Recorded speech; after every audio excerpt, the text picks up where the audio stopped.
abuse and neglect continues to be a big issue across the state. I was fortunate to have a discussion on the state of animal law with people who are tackling this head on, from shelters to legislators and to prosecutors. They're all working to hold the people who hurt animals accountable. There has been an uptick. I think a lot of it has to do with awareness. We have been doing a lot of education. You always hear that if you see something, say something.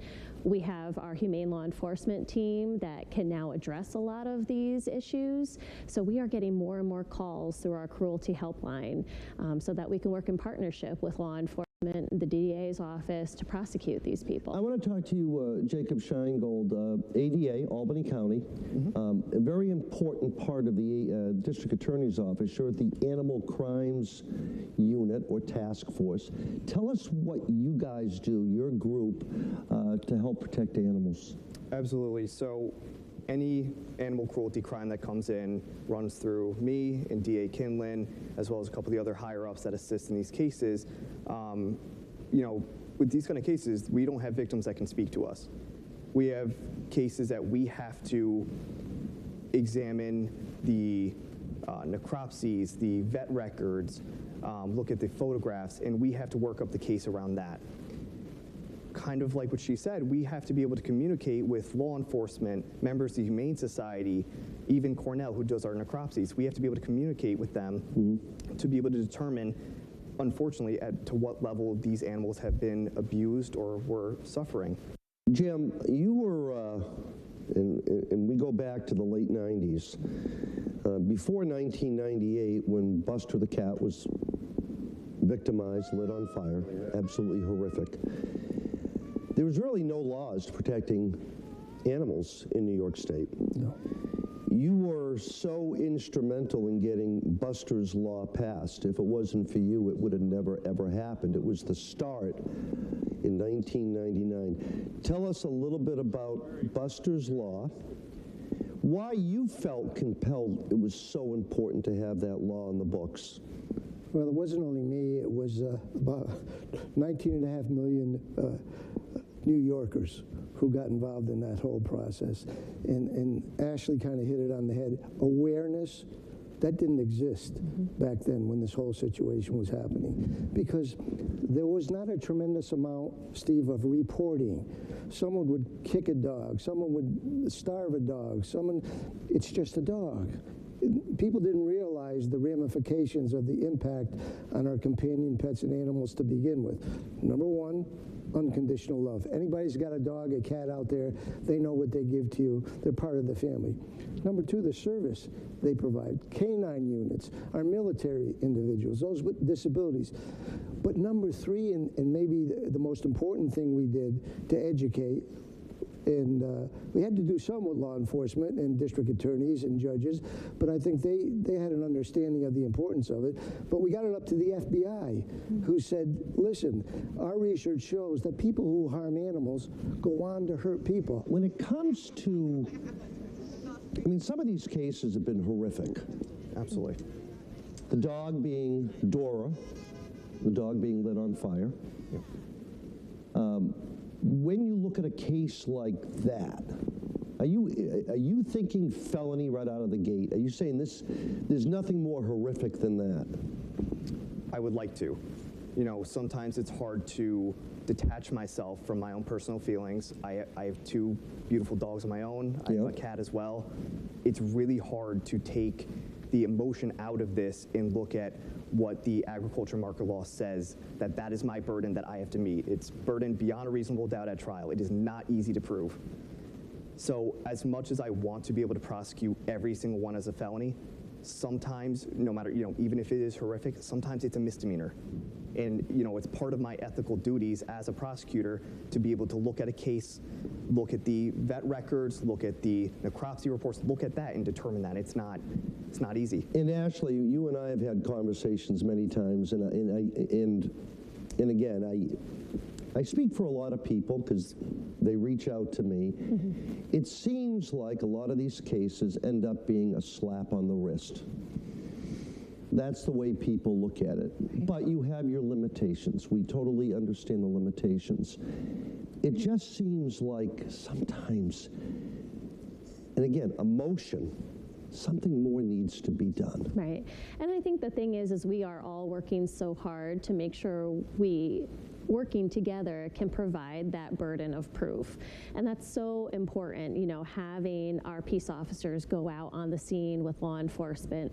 They know what types of evidence we're trying to look for. We know our veterinarians can take the x-rays, can get the information that the DA's office needs. Working together as a community, you know, we were talking before about how people have Ring cameras and you know everybody's business, and sharing that information I think has been so helpful because it has held more people accountable. If you really think something bad is going on, what should people do? What should they first do?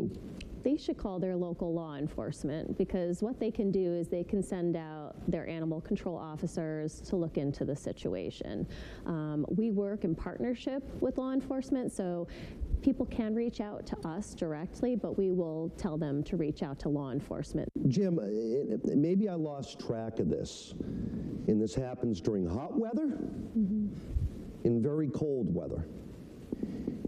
Is there a law, did we pass a law to protect pets from being outside in extreme heat or extreme cold? I know there's a fine line between what a shelter is, having water.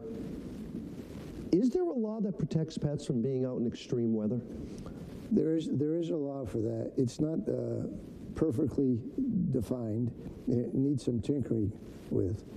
But the fact of the matter is, we need to change the criminal justice system, Steve.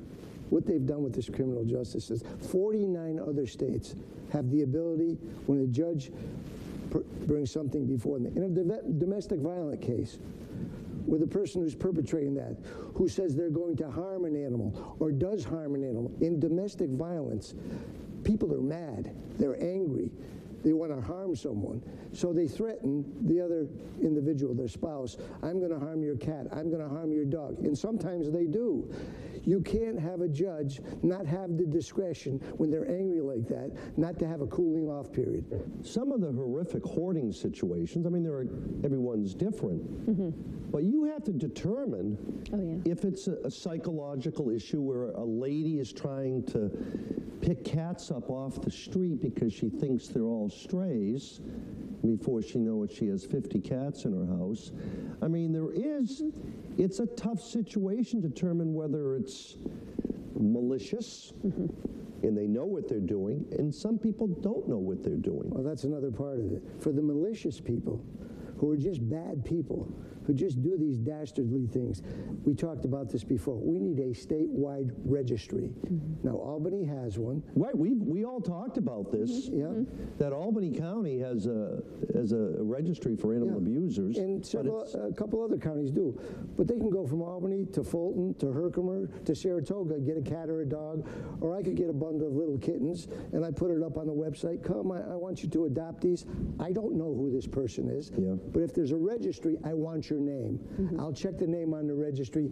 You have a serious conviction of animal abuse. I'm not going to release my kitten to you. Well, you guys, you look at the animal abuse registry, obviously, for Albany County. You try to share some of that information, I would imagine, but you know firsthand that you can't stop somebody from adopting from another county. Oh no, I mean, we've partnered with the Albany County DA's office. They provide us everyone who has a felony conviction in Albany County, and we actually host the registry on the Mohawk Hudson Humane Society website. So anyone has access to it if they know it's there. Do you think we're better today than 10 years ago? And where do you see us 5 or 10 years from now? Jacob, I'll start with you. So we've been seeing a little bit of an uptick in people getting charged with cruelty, whether or not it's the misdemeanor or the felony. I'd like to think that means that more people are coming forward and saying what they're observing, you know, if it's their neighbor or just someone on the street, and calling their local law enforcement to inform them of it.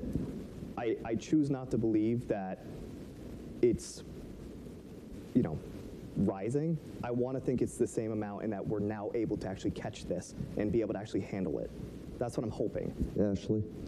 I think since everyone is taking it so seriously, our Capital Region community, law enforcement, all levels, we are going to see this hopefully get better. I agree with Jacob. I think that there's more awareness now. There's more people feeling comfortable coming forward, and more people want them to be held accountable. So I too feel hopeful in the next 10 years. You know, we've grown our humane law enforcement team, and I just see this continuing to get better for animals in the future. Excellent conversation and some very hard work they're all doing to protect our pets. And remember, it takes everyone to stop animal abuse. If you see something, say something. Up next, on a much lighter note, I never thought this would happen. A sandwich named after me. I know it's a bit strange. Where you can try one and how it's helping a local rescue. But first, another trick from Sue Carmody and Champ. This one is called Find the Bone.